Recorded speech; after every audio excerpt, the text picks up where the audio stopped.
the suture material is attached to the needle. The needle point, again, conventional cutting, reverse cutting, taper point, and blunt taper. As you can see, this is the conventional cutting. You see, the cutting edge is within the concavity of the needle, towards the wound, which is quite dangerous. This is the reverse cutting. The cutting edge is away from the wound, so it is much safer to use, especially with very delicate tissue. The transition from point to body is usually not very interesting because you cannot control it. Depends on the manufacturer itself. Round needles are usually very safe to use. They are less traumatizing to the tissue than the cutting needles, but they need a little bit more force to put the needle through the tissue. So it is a little bit dangerous if you are going to force the tissue with your needle. The cutting will go through much easier than a round needle, but it can cause more damage because it is cutting. Straight needles are straight. You can use them with different lengths. أطوال مختلفة، في قصيرين، في طوال. And they are better to use in easily accessible tissue. If I have a surface wound, skin, I can use a straight needle. It's very easy to put through. You don't have to manipulate the needle a lot to go through the tissue. But most of the time, we are more comfortable with a round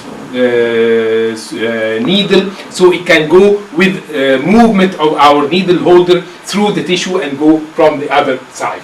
But as you have heard, we have many different shapes of curved needles. 4th of the circle, 3/8, 1/2, and 5/8 of the circle. امتى بختار كل نوع من دول؟ على حسب الدبس of the tissue. كل ما التيشو كان عميق، كل انا محتاج حاجه تاخد تصطاد بالظبط التيشو من جوه. ولو حد منكم يفتكر كان في زمان الابره السناره، كان زمايلنا بيخيطوا اللوز بيستعملوها، كان كل واحد في محفظته فيه 5-6 ابر سناره كده. ايوه دكتور محمد عارف. It's a very long, deep needle like a fish hook, so you can fish the tissues from the depth. So the deeper your wound, the more curved you need the needle, so you can just hook the tissue from the depth. فكل ما يبقى عندي جرح عميق، كل ما اختار needle more curved, so that I don't have to manipulate a lot to hook my tissues at the same time. طبعا في بعض الأحيان I don't need a suture material. I can use other alternatives like steri strips or staples.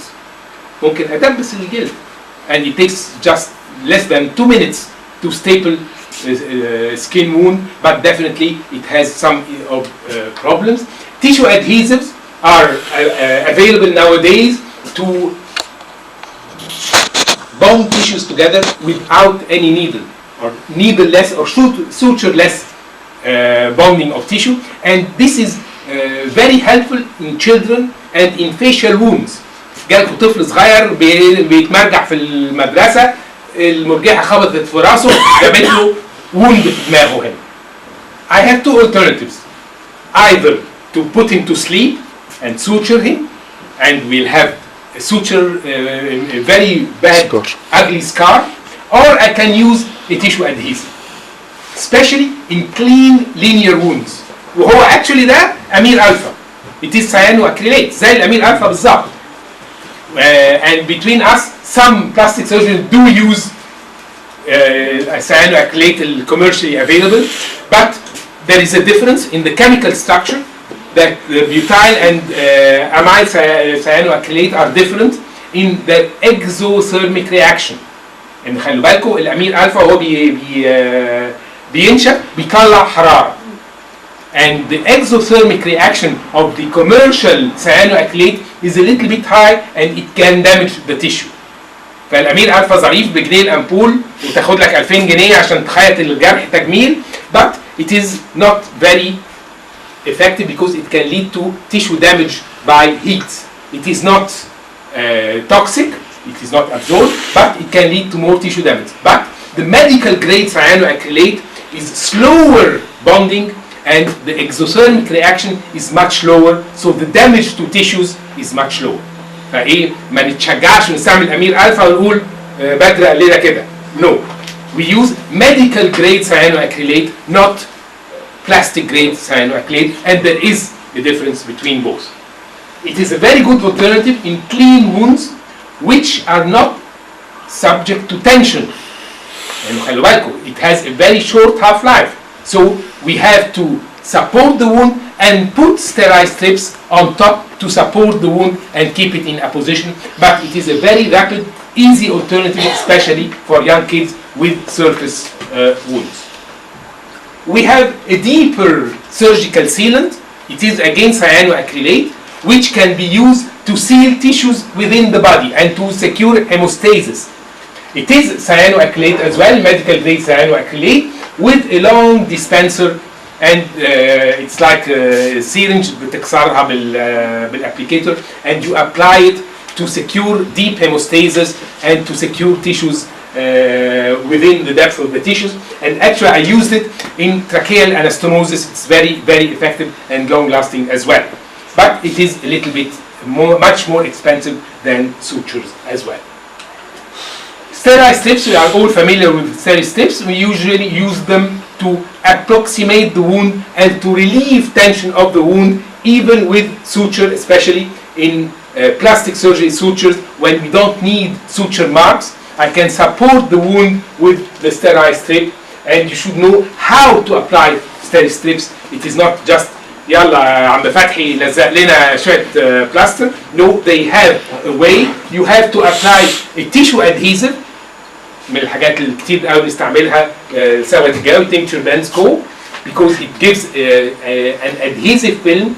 You apply the sterile strip on one side of the wound, you push the wound together, and then you stick the other side, so it really causes a bridge and approximates the wound as well. And after you finish one row of the sterile strip, you put a transverse one to keep all the sterile strips in place. يعني بعد ما نحط الsterile strip across the wound, I will put a sterile strip across these to keep them in place and to make them adhere to the side of the skin. So we put it on one side, we approximate the wound, and then we stick the other side, and then we put a strip across the wound. Staples are very rapid to use. They are very cost effective, but you shouldn't use them in the face or in an exposed area because they will leave marks as well. They need a special stapler, and they need a special instrument to remove them after 5 to 7 days. But it is a very easy, simple tool to use when you need rapid closure of especially a donor side or a large side wound. Sometimes you can use staples for pharyngoplasty, you can use staples for closure of internal wounds, and for instance in total laryngectomy, it cuts the time of surgery by about 1.5 to 2 hours. It's very simple, very secure, and a very neat closure, but it needs a special configuration of the tumor so you don't go through the tumor with your staplers. There are bioactive sutures with antibiotics, with anti-neoplastic agents, with radioactive agents, with local anesthetics, with proteolytic enzyme, and you can choose these bioactive material when you need. For instance, now in Egypt there are sutures with antibiotics, bioactive sutures impregnated with antibiotics, especially in potentially infected wounds and in wounds which are already with dead and debris, with dead tissue and debris, and you can choose these bioactive sutures to give a higher concentration of local antibiotics to protect your wound.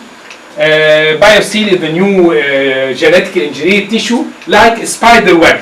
زي ما انتم عارفين, size by size, the spider web is the strongest material.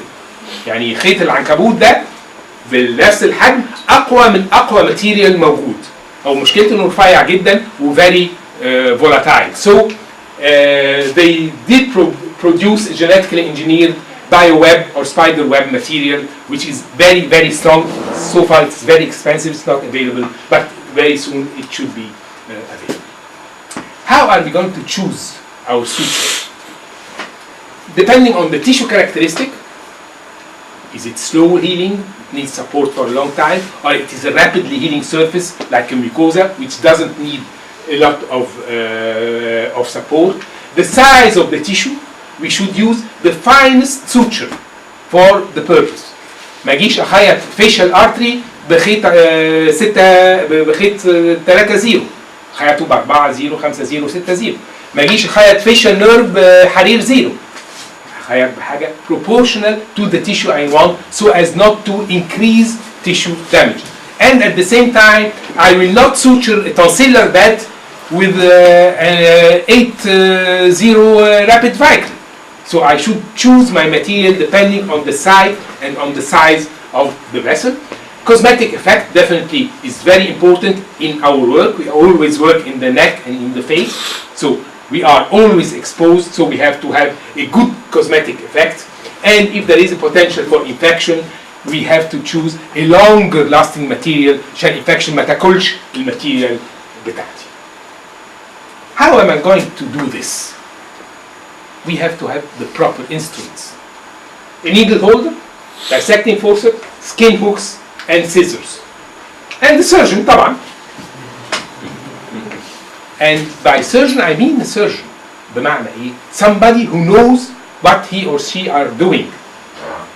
للأسف الشديد we have all tendencies to leave the suture, especially the final wound, to the most junior person in the room.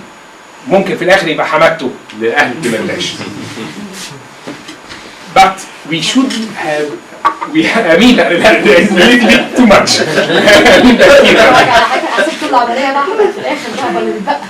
The surgeon should know what to do, how to handle the instruments, and what material to use, and how to use these types of material.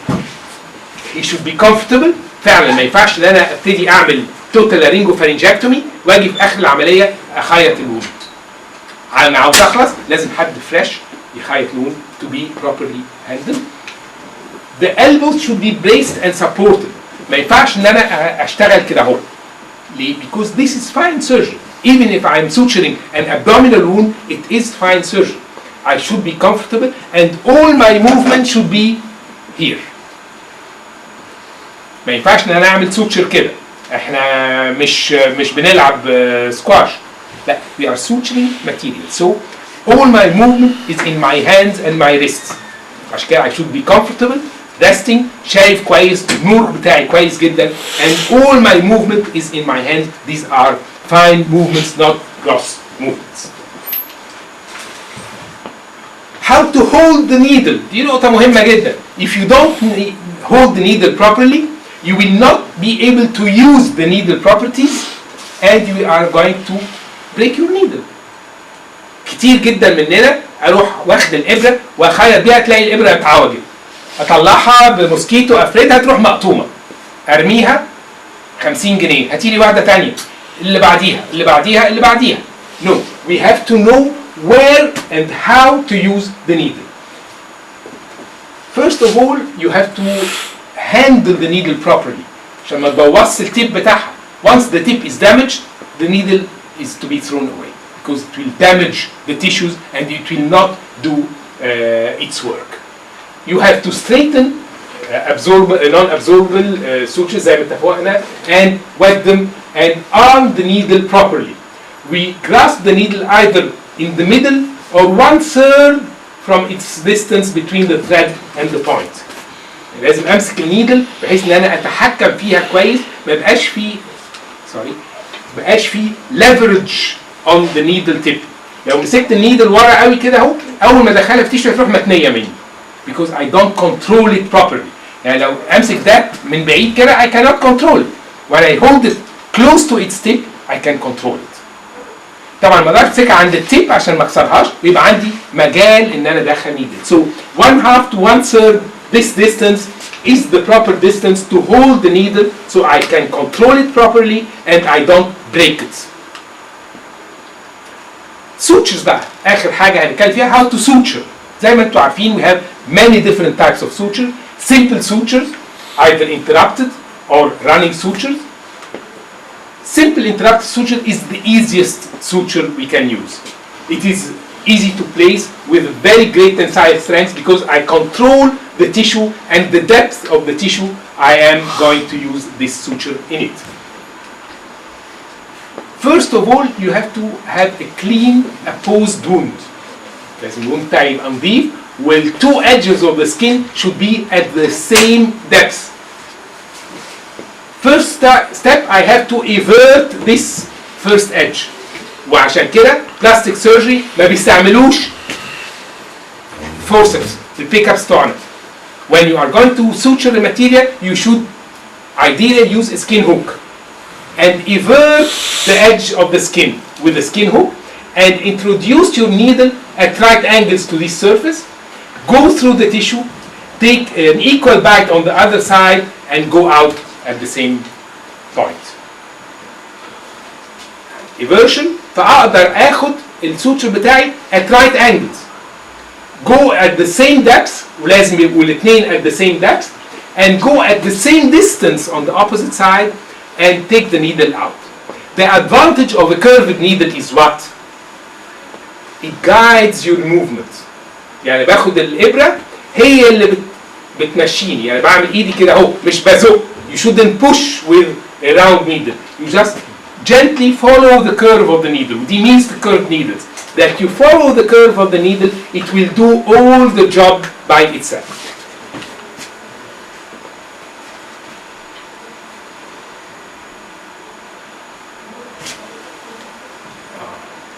بقى جزء من الخرابة إنه الفيلم مش شغال.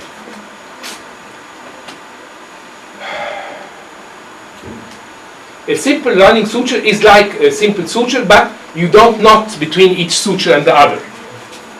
تاخد running suture على بعضها. It's easier to take, but the tensile strength is not very good, and you can leave areas of the skin which are not properly opposed, and usually we don't like it that much. Vertical metal suture is one of the commonest interrupted sutures we are using, and usually you take a very deep bite away from the wound edge. You go to the same distance, you come back near to the edge of the wound, you go at a more superficial level, and you get out at the other side and you oppose the suture. This is a very suitable suture for deep wounds, especially if you want to avoid a dead space inside.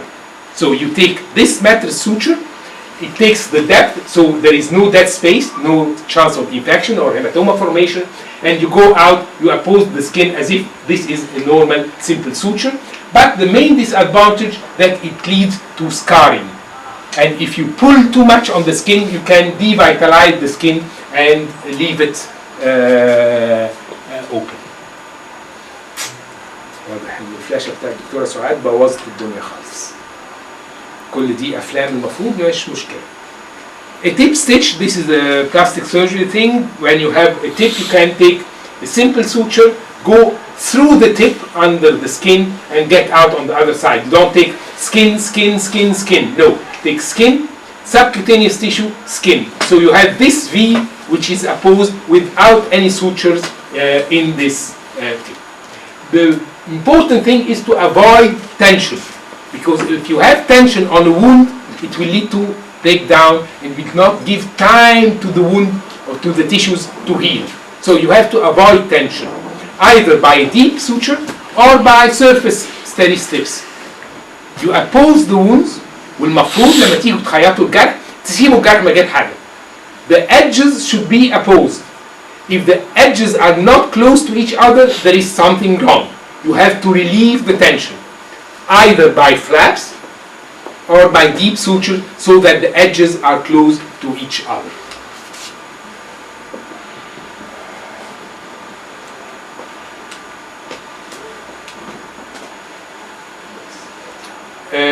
continuous or interrupt sutures, this is not very important, and inverting sutures are important, especially when you are doing a mucosa repair, so that you invert tissues inside, don't have eversion of the tissues, so that they don't cause a fistula. Finally, you have put your suture, you have to knot it. لازم نعقد العقدة عشان السوتشر دي بتاعتي ما تفلتش. Knots can be square knot, which is a simple knot, a surgeon's knot, deep ties, or deep ligation, or an instrument tie. ظريف بالنسبة لك أنف وأذن that these ligatures are very familiar to us during our tonsillectomy. اللوز دي أصل الطب كله على فكرة. في الدايسكشن وفي الخياطة وفي كل حاجة. It is one of the most difficult situations. So we as ENT are very lucky to have this bloody surgery, so we can learn lots. يعني دي بس حضرتك bloody surgery بس. وين النرفات؟ A square tie is something which is basic. برضه مفيش فيلم للأسف الشديد.